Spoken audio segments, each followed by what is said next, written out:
ایسے سامعین، فلسطین بچائیں اور ان کے اس مشکل وقت میں ان کا ساتھ دیں۔ لیکن میری نظر میں اٹھتے ہوئے یہ عجیب سے آرگیومنٹس جو کہ ہمارے گھر اور رشتہ دار، سوشل میڈیا، ہمارے قریبی دوست اور افسران بالا کرتے ہیں، وہ آپ کے پیش نظر کرنے جا رہی ہوں۔ اس آڑے وقت میں ہم فلسطینیوں کا کیا ساتھ دے رہے ہیں اور ان کے لیے کیا کر رہے ہیں، جبکہ سب کا تو کہنا ہے کہ ہم نے اکیلے کیا کر لینا ہے۔ یہ بینرز، فلیکسز اور پرنٹس، ان سب کا کوئی فائدہ نہیں۔ تم جذباتی فضول خرچ ہو، بیوقوف ہو۔ کچھ لوگ کہتے ہیں کہ حماس نے بغیر تیاری کے کیوں جنگ شروع کر دی اور اللہ کے حکم سے وہ سب شہید ہو رہے ہیں۔ ہم کیا کر سکتے ہیں؟ سوشل میڈیاز کے مختلف آرگیومنٹس، جب حکومت اور فوج خاموش ہے تو ہم کیا کریں؟ آپ بھی پہلے موبائل، سوشل میڈیا، الیکٹرانکس، گاڑیاں، دوائیاں سب کچھ چھوڑ دیں، پھر ہم بھی دیگر مصنوعات چھوڑ دیں گے۔ پاکستانی مصنوعات تو 2 نمبر ہیں، ناقابل استعمال اور ناقص ہیں، اس لیے ہم یہ مصنوعات دوسرے ممالک کی نہیں چھوڑ سکتے۔ ہم کسی حکمران یا مفتی کے کہے بغیر مصنوعات کا بائیکاٹ نہیں کر سکتے۔ پاکستان کے اپنے حالات بدترین ہیں، پہلے ہمیں اپنے حالات سنوارنے ہیں، پھر فلسطین کو بچائیں گے۔ اور جبکہ قریبی دوستوں کا کہنا ہے کہ بس دعا ہی تو ہمارے دسترس میں ہے اور ہم وہی کر رہے ہیں۔ اتنا وقت، مالی وسائل اور حوصلہ نہیں کہ کچھ کیا جائے۔ دل بہت کمزور ہے۔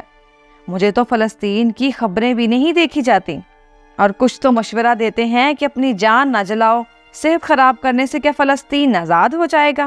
اللہ تعالیٰ ہی ان کی غیبی مدد کر سکتا ہے۔ جذباتی ہونے کی بجائے ان کے لیے دعا کرو، اور افسران بالا، ان کی تو کیا ہی بات ہے۔ ہم سب کو جس کام کی سیلری ملتی ہے، صرف اسی کی ذمہ داری کو فوقیت دینی چاہیے۔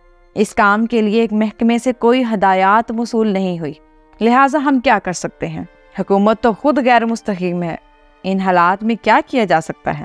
سرکاری ملازمین کو ایسی سرگرمیوں سے دور رہنے کی تجویز کی جاتی ہے۔ آپ اپنی ذمہ داری پر انفرادی طور پر تھوڑا کر لیا کریں، باقی بس دعا کیا کریں اور ایسے معاملات میں نہ پڑیں۔ ہماری دسترس میں کچھ بھی نہیں۔ مزید سامعین، اگر آپ کے پاس کوئی مسلمان فلسطین کے معصوم بچوں اور نہتے لوگوں کے لیے کسی طرح کی آواز بلند کرے تو براہ کرم ان کا ساتھ دیں۔ لیکن ہم کیا کر رہے ہیں؟ ہم تو ان کی حوصلہ شکنی کر رہے ہیں۔ ان کا حوصلہ بڑھانے کی بجائے ان فضول آرگیومنٹ سے ان کی بھی بڑھتی ہوئی آواز کو دبا دیتے ہیں، اور نتیجتاً کوئی بھی ان بیچاروں کے لیے آواز بلند نہیں کر رہا۔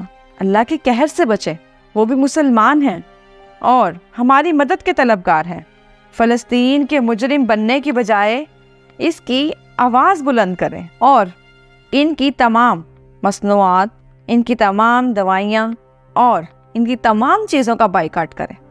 اور یہ کبھی نہ سوچیں کہ ایک فرد کچھ نہیں کر سکتا۔ قطرے قطرے سے دریا بنتا ہے، لہٰذا آپ سب اپنی انفرادی کوشش جاری رکھیں، اور انشاءاللہ یقیناً ہم سب مل کر ایک مضبوط نتیجہ سامنے لے کے آئیں گے، اور جو فلسطینیوں کی مدد کے لیے ایک مفید کار ثابت ہوگا۔ کسی دوسرے کے انتظار میں پہلے اپنا قدم بڑھائیں۔ اللہ تعالیٰ ہم سب کو ان کی مدد کرنے کے قابل بنائے، اور ہماری بھی مدد فرمائے کہ ہم فلسطینیوں کے اس مشکل وقت میں ان کے ساتھ کھڑے رہیں۔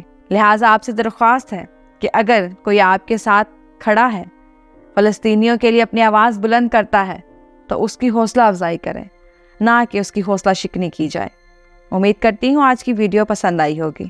اسی طرح کی مزید ویڈیوز دیکھنے کے لیے میرے چینل کو لائک، شیئر اور سبسکرائب کرنا مت بھولیے گا۔ نیچے دیے گئے بیل آئیکن کو کلک کریں تاکہ ہمارے آنے والی ہر نئی ویڈیو آپ کو مل سکے۔ آپ سے ملاقات ہوگی ایک نئی ویڈیو کے ساتھ، تب تک کے لیے اجازت دیجیے۔ جزاک اللہ خیر۔